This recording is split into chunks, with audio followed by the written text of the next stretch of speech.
की, जिसके सिलेक्शन पर 17 फरवरी को एक अहम बैठक होने वाली है।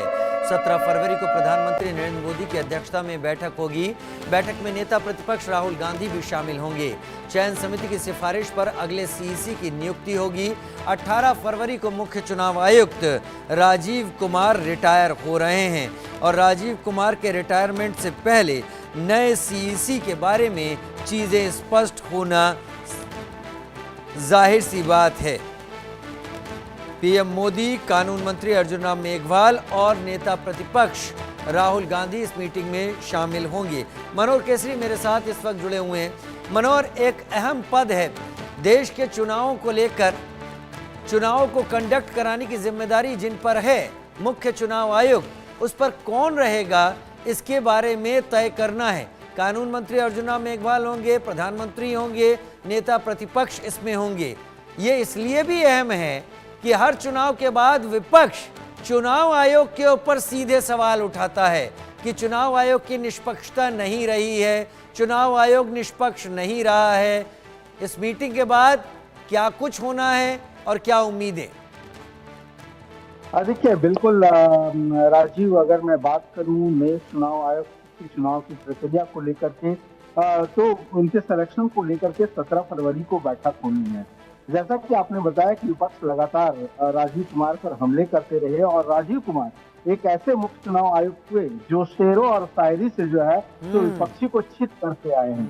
अगर आप बात करें तो उनका एक शेर था, हर प्रमाण में हम सबूत देते हैं लेकिन वो बिना सबूत की दुनिया रौनक करते हैं। तो इस तरह से उन्होंने पूरी तरह से अटैक किया था और ऐसा पहली बार होने वाला है कि किसी मुख्य चुनाव आयुक्त की नियुक्ति में एलओपी शामिल होगा। क्योंकि याद होगा जब दिसंबर 2023 से पहले, जब मार्च 2023 में सुप्रीम कोर्ट में था, सुप्रीम कोर्ट का फैसला था कि जब मुख्य चुनाव आयुक्त और चुनाव आयुक्त की नियुक्ति करना हो तो एक पैनल गठित होगा जिसमें सीजीआई, प्रधानमंत्री और एलओपी होंगे। लेकिन अब आप देखिए, जब और वो फैसला तब तक था जब संसद से कानून बन करके नहीं आ जाता है। दिसंबर 2023 में संसद से कानून बनता है कि चुनाव आयुक्त और मुख्य चुनाव आयुक्त का चयन कैसे होना चाहिए। नया बिल पास होता है और उसमें प्रधानमंत्री, एलओपी और केंद्रीय मंत्री को शामिल किया जाता है, जिसे लेकर के विपक्ष लगातार जो है तो हमला करते हैं कि उन्होंने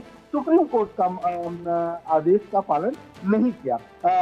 तीसरी बात यह है कि अभी भी वो कोर्ट में एक याचिका लगाई गई है जिसका फैसला 19 फरवरी को होना है। उससे पहले ही 17 फरवरी को चयन हो जाएगा और सूत्र जो बताते हैं कि ज्ञानेश कुमार नया मुख्य चुनाव आयुक्त बन सकते हैं, उनकी संभावनाएं ज्यादा दिख रही है। अब बात हुई राजीव कुमार की, तो राजीव कुमार 1984 बैच के आईएएस हैं और अभी भी दिल्ली चुनाव जब हुआ तो दिल्ली चुनाव में अरविंद केजरीवाल लगातार चुनाव आयुक्त, मुख्य चुनाव आयुक्त पे हमला करते नजर आए। उन्होंने ये भी कह दिया कि मुख्य चुनाव आयुक्त रिटायरमेंट की तैयारी कर रहे हैं, रिटायरमेंट का इनका प्लान है। तो इस तरह से न सिर्फ आम आदमी पार्टी बल्कि कांग्रेस की ओर से या समाजवादी पार्टी, अभी जब संसद का बजट सत्र पार्ट 1 चल रहा था राजीव, तो उस वक्त समाजवादी पार्टी के मुखिया अखिलेश यादव संसद भवन के परिसर में कफन लेकर के पहुंचते हैं और उसमें चुनाव आयोग लिखा जाता है, यानी मिल्कीपुर उपचुनाव के रिजल्ट को लेकर के। और जब चुनाव हुआ उसे लेकर के उन्होंने सीधे तौर पर राजीव कुमार और चुनाव आयोग पर निशाना साधा। अब देखना दिलचस्प होगा कि जब 17 फरवरी को नए चुनाव आयुक्त का चयन होता है तो इसमें ज्ञानेश कुमार का नाम होता है या किसी और का। जी, इसमें संभावित नाम कौन से हो सकते हैं जिन पर चर्चा होगी? क्या इस बारे में भी कुछ जानकारी है आपके पास? देखिए, एक नाम सबसे ज्यादा प्रबल दावेदार के रूप में उनका नाम सामने आ रहा है, ज्ञानेश कुमार का।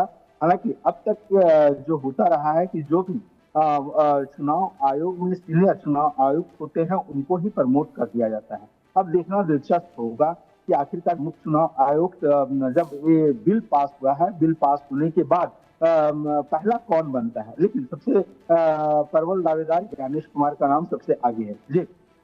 जी हाँ, बहुत शुक्रिया मेरे साथ जुड़ने के लिए मनोहर, इस जानकारी के साथ आपका। और अब आगे बढ़ते हैं। उत्तराखंड के हल्द्वानी में 38वें राष्ट्रीय खेलों का आज समापन हो गया, जिसमें केंद्रीय गृह मंत्री अमित शाह ने मुख्य अतिथि के